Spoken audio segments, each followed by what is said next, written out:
Hi, I'm Jamie. Welcome to Jalen Co., where creativity meets quiet time with God. Here's our devotion for today. Our Daily Walk by F.B. Meyer, June 6th. How to Meet Discouragements. Our light affliction, which is but for a moment, worketh for us a far more exceeding and eternal weight of glory. While we look not at the things which are seen, but at the things which are not seen. 2 Corinthians 4:17 through 18. Notice the marvelous antithesis of this chapter: light and darkness, life and death, pressure, perplexity, pursuit, and persecution. But side by side, victory, elastic hope, and the brightness of Christian faith. The decay of the outward man and the renewal of the inward, the light affliction and the weight of glory, the brief moment of earth's pilgrimage contrasted with the eternity of reality and bliss. It is very important that we should not miss the mighty blessing which is within the reach of every troubled soul. Of course, it is quite possible to sit down before troubles and afflictions, hopeless and despairing, confessing that we are overpowered and defeated. It is also possible to be hard and stoical, bearing adversity because we cannot help or avoid it. But the highest Christian way is to be thankful that the earthen vessel is breaking, if only the torch will shine out. To be content that the dying of Jesus should be borne about in our mortal body, if only his life will thereby become manifest. When through the deep waters I call thee to go, the rivers of grief shall not thee overflow. For I will be with thee in trouble to bless, and sanctify to thee thy deepest distress. Here's our prayer.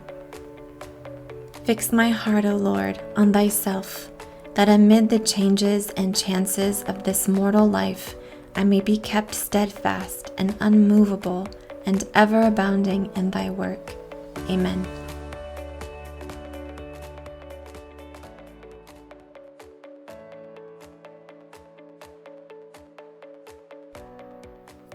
Hi, let's talk about today's devotion, which is about meeting discouragements. It feels like we've been here a lot, and June is kind of about going through hard things. And so this one, it was talking about our light affliction, which for a moment seems really heavy, but it's nothing compared to eternal glory.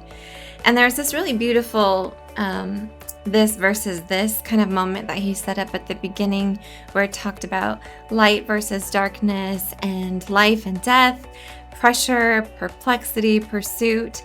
But side by side with that are victory and hope and are the brightness of our faith.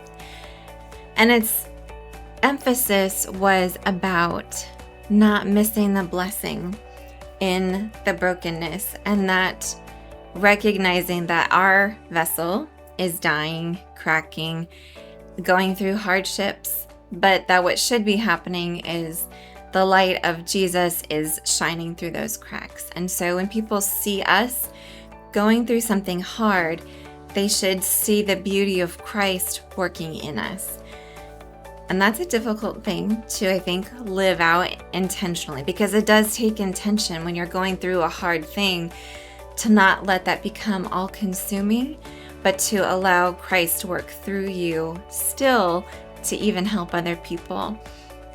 And I think when we think about people who have been really inspiring to us, and we see other people who have gone through really hard things and their faith is that much stronger, that's a really precious picture to us. And those moments can be more implanted on our minds and memories than, day-to-day conversations, even about faith or specific sermons that we've heard. But when we witness somebody live out their faith through difficulty, that is a big impression on us. And to think about doing that ourselves and to being that for somebody else, it takes, some humility, and it takes some humbling ourselves before God and asking for help to get through that moment. So I know a lot of you are going through hard things, and I would just encourage you to keep trusting, keep praying, for those moments where you can see the light of God shining through because of your brokenness. He uses the weak and the lowly, and a lot of times those moments are taken for granted, I think, to just kind of get through them and to push through and to be done with it.